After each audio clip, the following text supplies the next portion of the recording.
Think Realty Nation, it's your host, Abhi Golhar. Welcome to the Think Realty podcast. We have a good one for you today. We're talking about the market in Orlando, Florida, one of my favorite cities in all the world. And if it's not your favorite city because of Disney, then I'm going to wonder why. We're talking about Orlando, Florida. That's what's coming up. Also, what's coming up is an awesome interview with my guest, Shawn Tiberio. He's a coach for real estate investors, and we're going to be talking about his specialty with contracting and how you manage contractors and structure opportunities with contractors. We're also talking about the 5 things that should be in your property management business. So if you are a property manager, these are the 5 things you need to know. And also, is a digital currency worth the real estate investment? That's what's coming up on the Think Realty podcast for today. The sponsor of this podcast is brought to you by Roofstock. If you're ready to buy your next investment property, then check out Roofstock, the #1 marketplace for buying and selling single-family rental homes. Featuring tenant-occupied rental properties for sale in over 20 states, Roofstock makes it easy to invest in cash-flowing real estate outside your local market. And to help you invest remotely with confidence, all properties are backed by Roofstock's industry-leading 30-day money-back guarantee. Sign up for free today to find your next cash-flowing rental property at www.roofstock.com/thinkrealty. All right, let's talk about Orlando, Florida. I was in Shanghai last year, and there are a couple of cities that the Chinese love investing in. You want to know who's on the list or what city's on the list? Orlando, Florida. Let's find out why. Metro population is about 2.5 million. Median household income is about $42,000. The unemployment rate, nice and low, sitting at a 2.9%. Median home price of $156,000 roughly, and the median monthly rent, it's a good number, $1,300 every single month. So what does that tell me? That tells me that Orlando has great opportunities for buy and hold single-family rentals and also small multifamily. So check out Orlando. I will. I'm going to be out there. I'm in Orlando a couple times a year anyway for Disney, so it might as well. Orlando was also recently named the hottest single-family real estate market among the 50 largest metro U.S. areas, and that is from 10X Researchers Quarterly Reports. You want to make sure that you're also tuning into the right information. Go to thinkrealty.com. We have a variety of industry reports, and also 10X Research's Quarterly Report's a good one to look at as well. All right, my next guest is Shawn Tiberio. He understands what it takes to coach real estate investors to that next level. Let's bring him on. All right, Think Realty Nation, it's Abhi. So we're back. I want to have a conversation now with Shawn Tiberio, who's with Top Results Coaching. And we have this conversation internally with ourselves of how do you grow? How do you scale? What do you have to do as a new real estate investor to really dominate the game of real estate investing? And quite frankly, what does the game of real estate investing even mean to you? Shawn, give us a little bit about your background, who you are, what you do, and then, of course, your inspiration for creating Top Results Coaching. Yeah, I mean, my background starts, I spent 10 years in the service in the Marine Corps. Thank you so much for your service, man. That's huge. Huge. Appreciate that. Thank you. I won't go all the way back in there, but really there was a point in time that came in that where I knew that there was something bigger and better for myself, something outside of just, taking the orders every single day. From it was this little entrepreneurial bug, to say. And I literally just made a decision one day I was going to walk away from it. And I left what was 10 years of my life. And through about a year of transition, year of trying new things, trying to figure out what that new life looked like, I eventually found real estate. And that's where kind of the whole entrepreneurial journey started. That was back in 2012. Mm-hmm. And since then, been doing real estate pretty much the whole time. Been doing it in multiple states, multiple cities. And through that, kind of developed the true calling or the true passion, so to say. And that was the speaking, coaching, and consulting side of it. I love doing real estate, but I also love helping other people kind of uncover their dreams and allow them to flourish, so to say, and be successful at doing it. And that's where Top Results Coaching came from. Was just built off of multiple years of traveling this country, speaking and helping other real estate investor entrepreneurs get their business going. I decided to take that plunge and open up my own coaching platform. That's really neat. And you don't see a lot of coaches that actually also invest in real estate, right? Like Correct. everybody will talk, right? Like they'll get the manicures, the pedicures, the haircuts, all the Botox and everything just to look good for camera. But then when you look at their portfolio, it's like, oh, well, I used to have a rental 5 years ago, but I'm going to teach you, right? And it just drives me crazy. So that's a really cool story.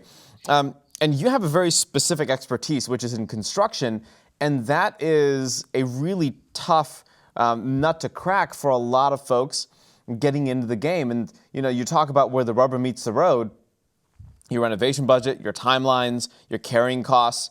That's where the rubber meets the road. So help me understand where both new real estate investors and the folks that you work with, everybody from inception, your new real estate investors, all the way to your 3 to 5 year kind of years in experience, where are they making mistakes right now? The biggest place that most, and I won't even say just my clients, I see this everywhere, most investors make mistakes, is they try to almost handcuff a contractor. I say this all the time. The contractor's got a handful of worries when they go into a project. One of those being, are you actually legit enough, and are you going to actually pay me at a certain point or pay me along the way?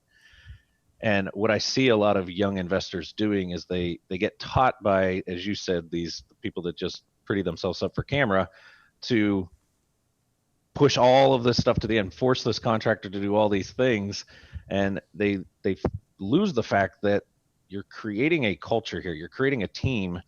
And if you can make your contractor feel accepted and feel like they're part of the bigger process, the contractor is going to do anything and everything for you. But when I see or I hear other investors struggling with it, typically it comes down to they're being too strict with the contractor. They're not giving them any flexibility. They're not paying them. They're being very, very unclear and just assuming that the contractor should know these things. So really setting the tone up front with a contractor and letting them know that this is a mutual project. It's just as much you as it is me. Yes, at the end of the day, it's my home and it's my project, and I have to make the final decision. But I want you as much involved as I can get you to get this vision to the finish line and create what we're trying to create. Now, 100%. How do you recommend new investors, or just like if I'm scaling up, right? If I'm doing, I'm starting with 1 flip and then I'm doing 3, and then maybe I'll do 5-year or 10-year, whatever that looks like. How do you suggest structuring a relationship with a contractor that you are working with for the first time? And maybe you're adding to your crew, maybe you're trying something a little different. And what do you suggest there? How should I structure my relationship with my contractor? For me, what I teach my clients is to not be afraid to, when you scale, right? Even in the construction space, I look at it just like I would look at a business. If I'm going to bring in a new employee, it's probably because my current employee base, or maybe myself, I can't handle all of the tasks. So if I'm going to scale from 1 project to, let's say, 2 projects at a time, a lot of investors make the mistake. They try to put all the work onto that same contractor, expecting that contractor to be able to handle all of it. And they're afraid to bring a second contractor in, or maybe subcompartmentalize the project and know that this contractor's specialty falls in maybe these 2 or 3 zones. And let's let that contractor just hone in on that, on project after project after project. And let me bring in somebody else to it, because they don't want to manage another contractor. They're afraid that current contractor is going to get, upset that they're losing out on work. Instead of explaining, I'm actually letting you hone in on the 2 or 3 or maybe 4 things that you're super good at. Yep. So that I can keep you rolling. So let's talk about that. How do you find what a contractor is super good at? Because I'm picking up what you're laying down, right? Like I got you on this.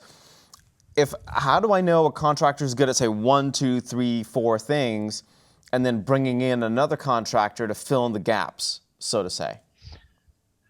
Not rushing into hiring a contractor. One of the things I learned way early on was I treat bringing a contractor onto a job site no different than I would treat a new employee coming into my company. Meaning I'm not just going to bump into you at Home Depot and you're going to say, well, I'm a contractor and I lay floors. Great. I have this project. Why don't you come on over and lay the floors for me? Right, because that's what Right, you're taught, right? You're taught, hey, you want to go hang out with all the contractors at 5 a.m. at Home Depot, right? Like that's correct. the worst advice ever, probably, from what I'm understanding. So it is, and we created this. I call it the 4-step system for bringing contractors on, but it starts no different than if it was a normal employee. I'm going to actually spend 10 or 15 minutes on the phone talking to a contractor. I'm going to do some research on them. I'm going to check into some of their past performances. I'm a big believer. I love what I call the contractor open house. So when we have a new project, we bring multiple contractors to the home at the exact same time. No different than I would do an open house when I sell the home. I'm going to bring all these contractors in and do an open house to explain the project, go over the scope of work, let them ask the questions. They're all there at one time now, right? I love that. Yeah, people are intimidated with that idea. I used to do that, and it got me so much further in the relationship building and understanding price estimates and just getting integrity from folks, like just understanding that level of integrity, honesty, transparency. It really helps. It really, really does. It's an interesting thing too. I got a question in an email the other day about, well, hey, Abhi, should you ever bring a contractor in-house, like full-time? What do you think about that? I've done it, and it worked out really, really well, but I could tell you that we only did it when that individual had done enough projects with us where we felt like it made sense. The culture had been made, the camaraderie was there, the team was there. I bring a lot of the military aspects into the business as well. So I wouldn't suggest a new contractor right out of the gate doing it, which is another thing I hear a lot of other individuals teaching, is just bring them on and put them into your business full time and almost paint this picture like this contractor never needs to look for work from anybody else out of the gate, yet you're brand new and you're only got one project in a year and a half. Right. So I'd say that when your business is at a certain point, you got enough projects going and that contractor is fitting into your culture pretty well, then that's a discussion that could possibly happen. So to piggyback on that, there are a lot of contractors that have challenges just operating a business, right? Whether it's QuickBooks, business process design, business operations, they're really good, like physicians, right? Or dentists, for example. They're good at healing people or like cleaning teeth, fixing teeth, and orthodontics and all of that. But when it comes to the business side, well, not so much. And so you have to coach this contractor along and say, okay, you know what? You've got all of these jobs. You have all the stuff going on in the business every day. But then on the business, you need to make sure your accounting is tight, right? All of these other things. And let's say I'm one client, Shawn, you're client number 2 for this contractor, and the contractor's feeling pretty good, right? They're like, all right, I could take on another 5 or 6 or 7 or 8 clients, and all of a sudden now they're overwhelmed with 30 or 40 flips they're doing every 30 days. I'd rather shoot myself in the face, right? And so how do you manage this person? I mean, I feel like then it does become a priority. It does become an in-house management, bringing the contractor in-house and saying, okay, you know what, this is an option for you. But if you choose to go down that road, you need to make sure your own internal processes are absolutely tight and they make sense. Otherwise, the contractor is going to be confused, you're going to be confused, and you'll have no idea what the heck's going on. Yeah, and then all of a sudden you look at the bottom line at the end of the year and you realize nothing really happened and you really made nothing. And that's a problem. 100%. And I think it's a problem because I'm going to go back to the pipe dream, right? So many people get sold the pipe dream when they get into real estate that if you start this in 18 months, you're going to be a millionaire. You're never going to have to work again. Woo-hoo! And it's like, it never works out that way. Nope. So I think what happens is, again, and I see it all the time with my clients, they try to scale their business faster than it should because they're rushing or racing their way to the dream that they had. And not that dreams are bad. And that's where the whole concept of top results coaching came from. I really focus with my clients on what's the vision and the purpose for this year, right? Yes, we've got 3-year, 5-year, 10-year goals, but what are we honing in on this year? And sometimes I go back to the book, The One Thing, all the time with my clients. One of my favorite books ever Gary written. Keller. Yep. What is the one thing this year? What's the one thing this quarter? What's the one thing this month? And what's the one thing this week that is moving our needle forward? And they all have to align. And I think, to your point, when business owners, real estate investors in this case, when they scale their business under that model and understand that, yes, in time, maybe this contractor coming in-house would be good, but we need to lock down our acquisition side. We need to make sure we got enough leads and properties coming in to support that. Then we need to button up our own internal systems, our own internal hiring, our own internal office, processes. That's right. Because by bringing this guy in, I'm just creating something else, and they can't even maybe get a consistent weekly meeting rhythm with their own self, let alone, bringing in employees in that aspect. So talk to me about, we just have another few more minutes left, maybe 2 or 3 minutes, we'll wrap up. Talk to me about when you coach your clients on creating a job versus creating a business, right? Because a lot of folks in the real estate space, yeah, you're smiling. See, I already know where this is going. A lot of folks, they'll create a job for themselves, and it's very frustrating. Like 40 years later, they're doing the exact same thing, and they're like, yeah, real estate, and then they're miserable in 40 years. It's because they created a job and they didn't let the business feed them during those 40 years. What do you tell that person, just kind of in wrapping up some kind of final thoughts, what do you tell that person that's right now in the trenches, in their business, running it every day, that, hey, listen, it's okay to take a step back and really sharpen the saw here. Paul Bunyan's case, sharpen the axe. Yep. For me, it's I say this all the time. One of the things I did very early on in my business career, leaving the Marine Corps and starting business, I got started with no real knowledge in business. I'd learned through educating coaches, all this kind of stuff. But one of the things that I did that I think personally skyrocketed my business was I purposely took a day every single week for myself. And for me, I'm a big adrenaline junkie. I like to challenge myself. So I made it a Wednesday. That's smack in the middle of the week. I treated Wednesday like most people would treat Saturday, meaning I wouldn't put anything on my schedule. I wouldn't take any meetings. And I just woke up on Wednesday morning and I did what I felt like I wanted to do that day. Some Wednesdays was enjoying life. Some Wednesdays was going into the office and focusing on a piece of the business that had been frustrating me. Yep. But I didn't allow any of these things. So this is one of the things that I use and I challenge with my clients all the time is, are we enjoying our own life to begin with?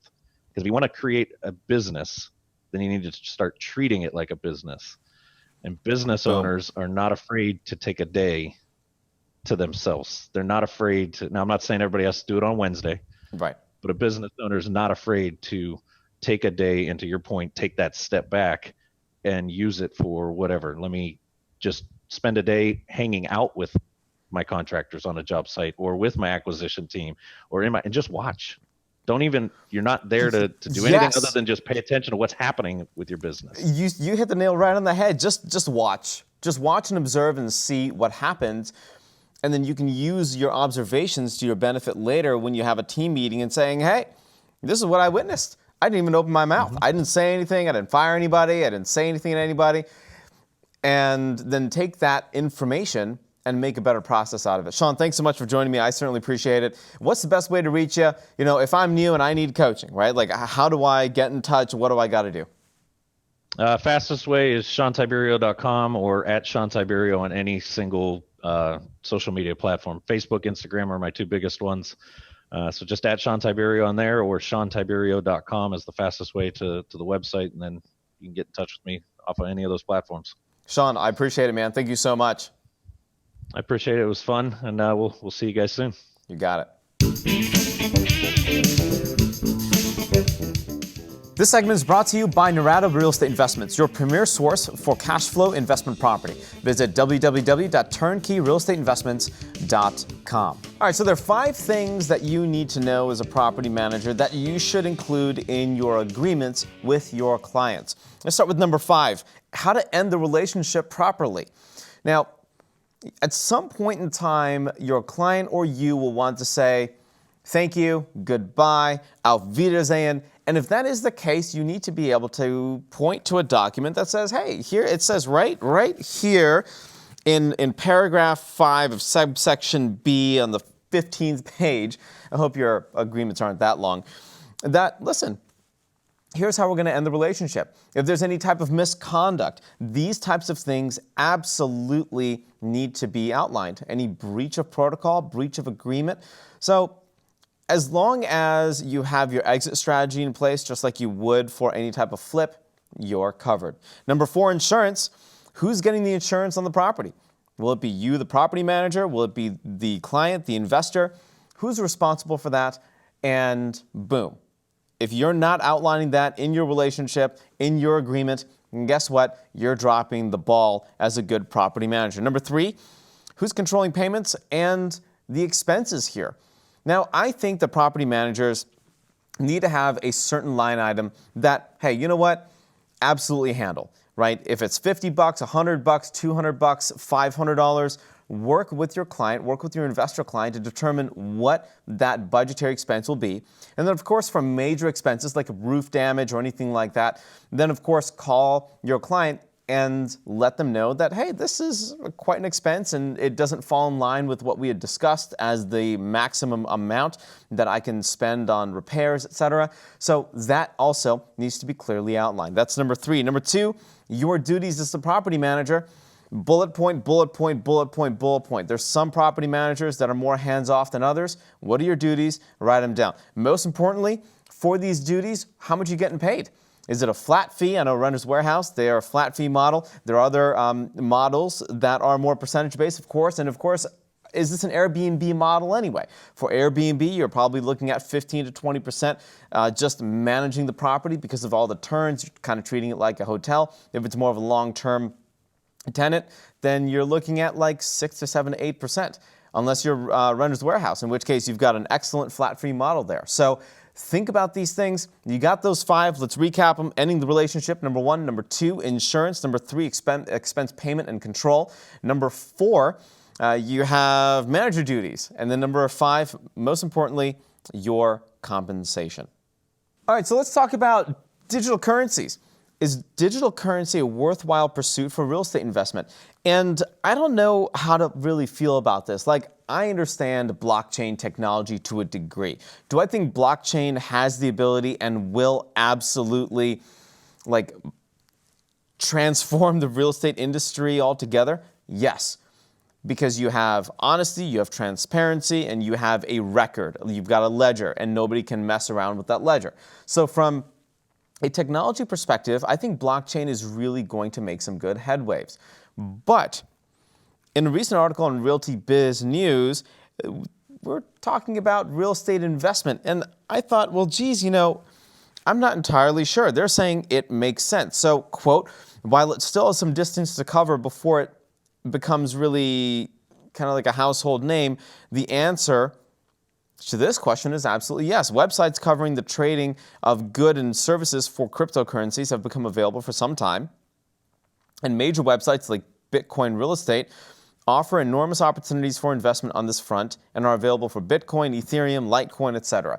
So my big challenge with the currencies is, A, I don't understand them.